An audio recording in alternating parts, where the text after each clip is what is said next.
Skull and Bones стоил разработчикам 700 миллионов долларов. Atlas обещал пиратский рай, но превратился в нечто иное.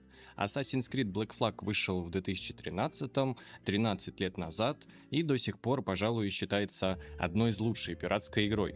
А потом в апреле 2026 года, в этом месяце, буквально пару дней назад, студия из Узбекистана выложила в ранний доступ игру за $30, и за буквально пару дней она набрала больше миллиона копий в продаже. В этом видео полный разбор Windrose, история разработки, которая началась с одного названия и закончилась другим, механики, что работает, что не работает и что вообще дальше планируется. Чтобы понять, почему Windrose получилась такой, надо знать, откуда она пришла, потому что путь до релиза был достаточно нелинейным. Игра сменила название, студия сменила название, потом радикальная смена концепции, и в итоге получился один из самых успешных ранних доступов, по крайней мере 2026 года. Прежде чем идти дальше, нужно понимать, что Windrose — это в первую очередь игра с тысячами часов контента, с крафтом, строительством, боевкой и исследованием, и если тебе не хочется этим заниматься или у тебя просто не хватает времени, на помощь приходит Xmod Hub, который дает тебе полный контроль над тем, как ты проводишь это время. Это бесплатный сервис для тысяч одиночных игр, трейнеры, моды, читы, все собрано в одном месте, в одном интерфейсе, и ты можешь вносить косметические изменения, устанавливать геймплейные паки, текстуры, балансовые правки, и все это из одной библиотеки. Не нужно что-то искать, разбираться с установщиком и молиться, чтобы ничего не сломалось. Один клик и мод установлен. Хочешь построить базу без гринда ресурсов, просто включаешь бесконечные ресурсы и просто кайфуешь от архитектуры. А если хочешь испытать настоящий хардкор, выключаешь все и играешь как задумано разработчиками. Интерфейс приложения очень прост и понятен, на главной странице расположены самые популярные игры, а также установлены на твоем ПК. Можно перейти во вкладку «Исследовать», и перед тобой откроется полный список игр, где можно воспользоваться поиском и найти конкретную игру. Скачать Xmod можно по ссылке в описании, а для всех зрителей моего канала действует промокод «Доволен», который дает скидку 35% на любой пакет. Чтобы его применить, достаточно нажать синюю кнопку «Обменять купоны», ввести его и нажать кнопку «Активировать». Кстати, я разыгрывал 2 недельных VIP-доступа в прошлом видео по Soul Mask, победители на экране, напишите мне на почту для получения ключа доступа. В этом видео я также разыграю ключ недельного VIP-доступа, условия те же, а это подписаться на канал, поставить лайк этому видео и написать любой комментарий. А мы возвращаемся к Windrose. Начнем с самого начала. Студия Crosswind Crew из Узбекистана, дебютная игра, и анонс звучит как пиратское ММО с открытым миром, огромными PvP-зонами, сотнями игроков одновременно, но в 2024 году все это звучало амбициозно, немного тревожно для тех, кто помнит Atlas и Море воров на старте. В 2025 году студия проводит альфа-тест, получает неожиданный ответ от игроков, огромная часть людей говорит: нам не нужно ММО, нам нужна хорошая пиратская выживалка для небольшой группы друзей, без рейдов для 1000 игроков, без читеров, без токсичного PvP. Ну и в итоге мы получили то, что получили на выходе сейчас в раннем доступе. Ну и в итоге продюсер Филипп Молотковец сказал, что использовать все вот эти вот ресурсы и огромнейший объем работы слишком рискованно в плане огромного ММО, поэтому они решили сузить фокус и сделать одну вещь, но хорошо. В декабре 2025 года студия выходит с объявлением, что игра теперь называется Windrose. Студия Windrose Crew, и концепция полностью изменилась. То есть игра стала PvE направляющей, кооперативной выживалкой до 8 человек, ранний доступ в первой половине 2026 года, то есть игру купили, в игру играем. Реакция сообщества осталась достаточно позитивной, то есть те, кто боялся принудительной гринделки с донатом, выдохнули, те, кто хотел ММО, слегка расстроились, но их оказалось меньшинство. И, наконец, апрель 2026 года, за несколько дней до релиза, студия публикует еще одно сообщение: Windrose Crew переименовывается в Kraken Express. А объяснение от разработчиков звучит следующим образом: просто это круче, в остальном это все еще мы. Формально Forward Gateway перестает числиться издателем, к команде присоединяется Pocket Pair Publishing, японский партнер, аффилированный с создателем Palworld. В итоге Windrose появляется в Steam за $30, через пару часов после запуска уже как минимум насчитывается 22 тысячи одновременных игроков, ну а в последующем эта цифра возрастает до 200 тысяч, а количество проданных копий переваливает за 1 миллион. Но история — это контекст, вопрос звучит иначе. За что люди платят деньги? Что в итоге там вот внутри?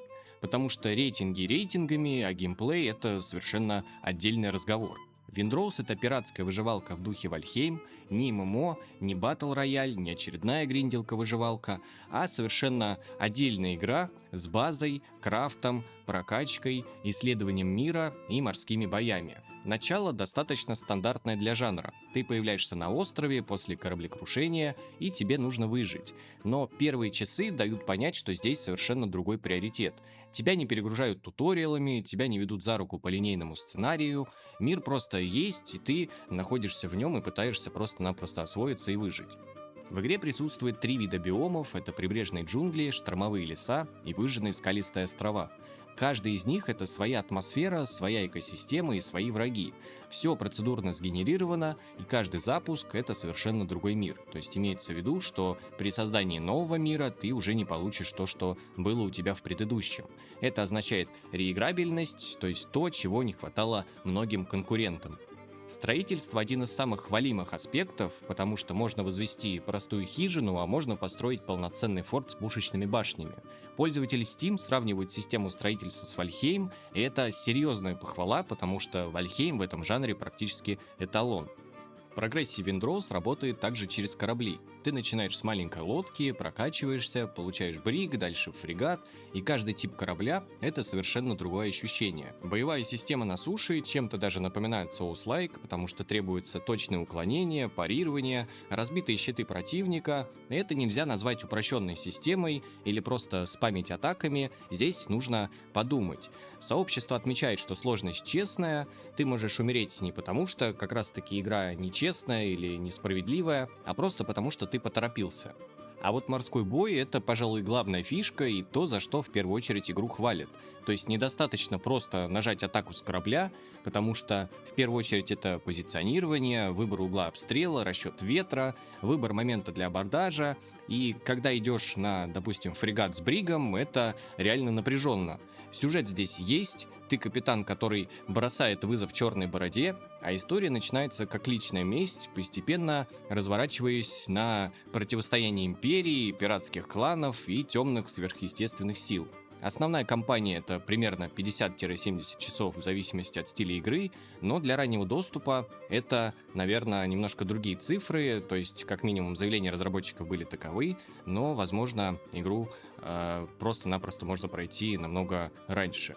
Но, как говорится, грех жаловаться, потому что тот ранний доступ, который нам показали, и те плейтесты, которые до этого были, они показали просто колоссальные результаты, потому что это было очень круто, и находиться в этой игре было очень приятно. За что хвалят игру, понятно, но есть вещи, которые у игры пока не получаются. И об этом надо говорить сейчас, потому что иначе это просто-напросто нечестный обзор. Следующие 3 минуты честно о том, что сломано. Начнем с того, что работает отлично. Морские бои — это лучшая реализация абордажа в жанре. Западные рецензисты из Kotaku прямо называют это одним из самых веселых онлайн-опытов за последнее время. Второе — это, пожалуй, строительство. Ее система действительно впечатляет. Это Valheim уровень с детализацией и с пиратской эстетикой. И это то, на что тратить часы очень приятно, и ты практически не замечаешь времени. Далее можно сказать про оптимизацию, потому что для раннего доступа дебютной студии это большая редкость. Поддержка DLSS FSR также встроена, а отзывы отмечают стабильность, особенно на средних конфигурациях. Хотя могу сказать, что играя на эпических, то есть на самых высоких настройках графики, в 2К разрешении, я не замечал каких-то прям жутких просадок или каких-то багов, лагов, ну и вообще все в этом духе, потому что оптимизация действительно очень хорошая. Также можно отметить размер мира. Игроки пишут в Steam, что за 7 часов исследовали меньше 5% карты, но, честно говоря, наверное, насчет этого можно поспорить. Карта действительно большая, но она как будто бы проходится за время прохождения сюжетной линии достаточно быстро. То есть, да, карта большая, но ты можешь пробежать ее пешком, переплыть какую-то часть моря, оказаться на другой суше, и по итогу получается, что ты просто-напросто исследуешь новую локацию и не замечаешь вот этого вот какого-то разнообразия мира, его открытости, его масштаба, но, тем не менее, он все-таки есть. Можно также выделить атмосферу, потому что в игре очень приятная Музыка, как минимум, это также разные биомы со своим характером, NPC с квестами, что создает ощущение живого мира, а не декорации. Ну и вообще, в принципе, вот все взаимодействие с миром, когда дует ветер, когда накатывают волны, все это ощущается очень масштабно и очень круто. Ну и последнее, что можно закрепить, помимо остального и прочего, это уважение ко времени, потому что Windrose действительно уважает твое время. Здесь нет принудительного онлайна, нет таймеров на ожидание, нет какой-то энергии. Это, конечно, звучит достаточно банально, но в 2026 году, честно, наверное, можно сказать, что это редкость. Ну а теперь начнем с того, что пока работает не очень. Это как минимум анимация NPC, потому что сообщество отмечает деревянность некоторых анимаций персонажей на суше, особенно это заметно в диалогах. Для раннего доступа это терпимо, но, честно сказать, сильно бросается в глаза. Огнестрельное оружие на суше сейчас очень разочаровывает, потому что у него медленная перезарядка, очень слабый урон. Несколько рецензистов пишут, что пистолет лучше вообще игнорировать на старте. Разработчики уже приняли, как говорят, по крайней мере, этот фидбэк и обещают выпустить патч. Но по своему личному опыту могу сказать, что действительно, как будто бы тот пистолет, который предлагается в начале, он как будто бы вообще не нужен, потому что хватает зеленой сабли, которую ты крафтишь по сюжетному квесту, и просто-напросто порох, который, опять же, дается тебе в самом начале, лучше бы просто поэкономить на будущее. Что касается PvP, так он, естественно, ограничен, то есть те, кто его хотели, получили PvE. Часть аудитории расстроилась, разработчики хоть и официально эту тему не закрыли, с приоритетом на будущее, но, тем не менее, тот самый приоритет сейчас — это PvE опыт. Можно также сказать о поздней сырой игре, потому что у большинства, в принципе, игр с ранним доступом, наверное, первые 10-30 часов они плотно интересные, а потом уже ощущается нехватка контента в эндгейме, и, в принципе, это ожидаемо для раннего доступа, но, честно, об этом сказать все равно стоит. И на своем, опять же, опыте скажу, что, честно говоря, после прохождения, опять же, того самого раннего доступа, то есть вот той сюжетной линии, которая на текущий момент существует, я не особо заметил разницу между демо-версией, между плей-тестом. Да, конечно, многое расширилось, многое стало доступно, но, тем не менее, как будто бы геймплей в этом раннем доступе особо-то и не изменился. То есть, поэтому стоит ждать дорожной карты, стоит ждать каких-то обновлений и все в этом духе. Ну и последнее, что отметим, это, наверное, неравный соло-опыт, потому что игра заявлена как соло или кооператив, но на деле соло проходимо, но ряд механика боссов явно спроектирован под группу. То есть, если ты играешь один, будь готов к более долгим и сложным сессиям, потому что они будут требовать больше, наверное, попыток, больше каких-то важных моментов в виде крафта, в виде добычи ресурсов, для какого-то финального сражения, ну и опять же вот все вместе взятое. Плюсы и минусы — это всего лишь факты, но самый интересный вопрос звучит иначе. Как маленькая студия из Узбекистана сделала то, что не смогли корпорации за сотни миллионов? Вот это вот настоящий разговор. На Skull and Bones выделили $700 миллионов, 6 лет переносов, потом Ubisoft лично называл это новый прорыв, это новая AAA игра, вообще единственная в своем жанре, но пик онлайна составил около 5000 человек. И игра стала символом того, что бывает, когда корпоративный KPI занимает творческое видение. А Windrose — это дебютная игра маленькой студии из Узбекистана, $30 в стоимости, несколько лет работы, но понятное дело, что студия переименовывалась, возможно, по каким-то причинам, которые нам не досказывают, но также она отказалась от какой-либо монетизации через донат, то есть нету каких-то костюмов, нет каких-то дополнительных фишек, за исключением саундтрека, который можно приобрести вместе с игрой. И пик онлайна 200 тысяч человек, и уже более миллиона копий за первые дни выхода в ранний доступ. И что же разделяет эти два числа? Явно же не бюджет, не маркетинг и не размер студии, а разделяет это все одна вещь. Kraken Express знала, что хотят игроки, и сделала именно это, а Ubisoft знала, чего хотят акционеры, и сделала это. И так происходит на протяжении уже многих лет, не только в этом жанре, но и также в различных и многих других, в том числе и в жанре MMORPG, когда те самые акционеры хотят сделать нечто большое и грандиозное, разработчик пытается, принимая финансирование, воплотить это в жизнь, а по итогу тем потенциальным игрокам, для кого это и создавалось, это просто-напросто неинтересно. Кстати, вот важная деталь. Kraken Express слушала фидбэк с альфа-теста и изменила концепцию игры. Это большая редкость, потому что многие студии делают наоборот. Они игнорируют аудиторию, потому что уже были потрачены бюджеты и сделан определенный план. И здесь команда сказала: мы ошибались, мы переделаем. И, наверное, это решение не то чтобы спасло игру, но тем не менее дало ей тот самый вдох, тот самый момент, когда игроки почувствовали тот самый фидбэк от разработчиков, а разработчики почувствовали этот фидбэк от игроков. Поэтому я, наверное, с уверенностью могу сказать, что Windrose — это доказательство того, что в 2026 году можно сделать хит без сотен миллионов долларов, и нужны для этого совершенно другие вещи, а это понимание аудитории, готовность переделывать и честность в отношении к игрокам. Но и осталось главное: стоит ли покупать игру прямо сейчас или подождать все-таки релизной версии. И честный ответ мы обсудим дальше. Если тебе нравится Valheim, Enshrouded и Conan Exiles, тебе точно стоит брать эту игру, потому что, как минимум, если ты предпочитаешь выживание, строительство и прогрессию, то даже несмотря на то, что игра находится в раннем доступе, на нее стоит обратить внимание. Если у тебя есть несколько друзей, разделяющих с тобой вот подобные интересы, подобные жанры, то смело их зови. Игра стоит не так уж и дорого, но те ощущения, которые вы получите, они достаточно многого стоят. И Windrose сейчас уже достаточно содержательно и стабильно. Это, наверное, не тот самый ранний доступ из какого-нибудь 2017 года, где можно было просто-напросто купить и потерять деньги, хотя такие проекты все равно существуют, но, тем не менее, это стало, наверное, какой-то редкостью, потому что, как минимум, ты можешь наиграть менее 2 часов в Steam и вернуть деньги, ну и все в этом духе. Но сейчас тот проект, который мы видим, точно заслуживает внимания и одобрения. Если ты хочешь законченную игру с балансом эндгейма и полным контентом, то тебе нужно будет подождать.